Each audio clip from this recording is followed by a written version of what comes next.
Welcome back to the ECL online training series and lesson 12, ECL value types. Let's start this lesson by making a very important statement. ECL is a data-centric language. Again, ECL is a data-centric language. That said, it is logical to assume that ECL supports a wide variety of different data and value types, and the ECL language does not disappoint. Here is the Boolean data type. Used in true and false expressions, note that true and false are reserved ECL keywords and Boolean constants that may be compared to a Boolean type. This slide shows two examples using the Boolean data type.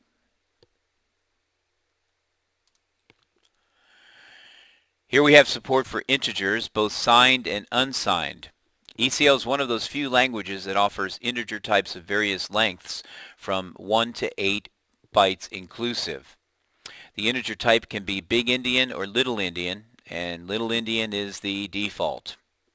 If the unsigned keyword is specified, the value is always positive, otherwise it may be negative. And again, integer 8 is the default value type if no size n is specified.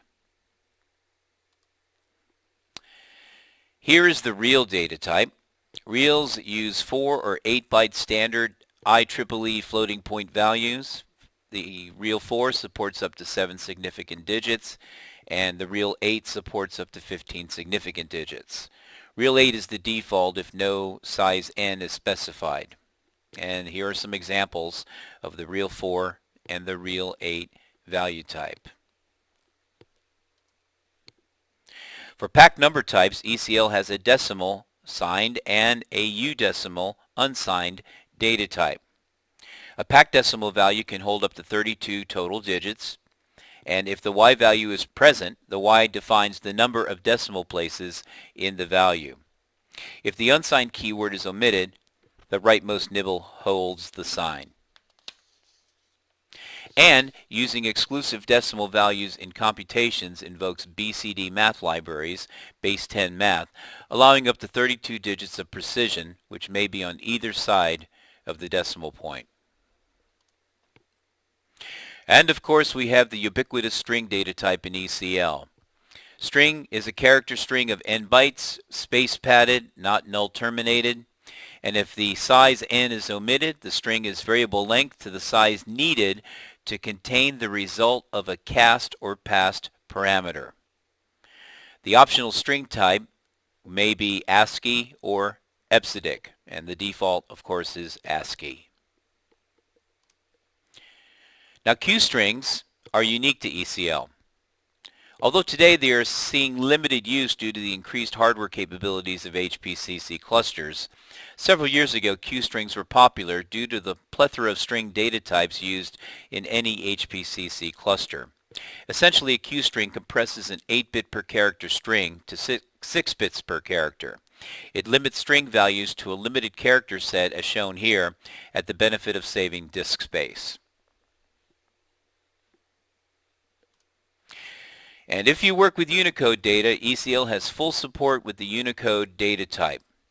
Unicode is a space-padded, UTF-16 encoded character string. And if the n is omitted, the Unicode is variable length to the size needed to contain the result of a cast or passed parameter.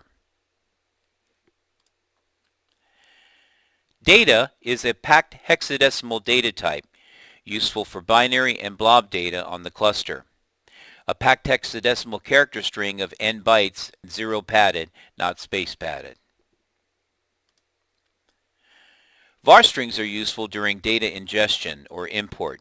Var string uses a null terminated character string containing n bytes of data.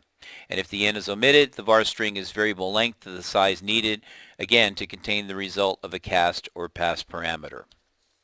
And also, if we have a var string, we also have the var Unicode data type. Var Unicode is a null terminated UTF encoded character string. And if the n is omitted, the var Unicode is variable length to the size needed to contain the result of a cast or passed parameter. Now, If you didn't see a data type that you were looking for, don't panic. ECL supports a create your own data type named an alien data type. Now there are requirements for this special type well documented in the language reference. Here's an example of a D-string alien data type.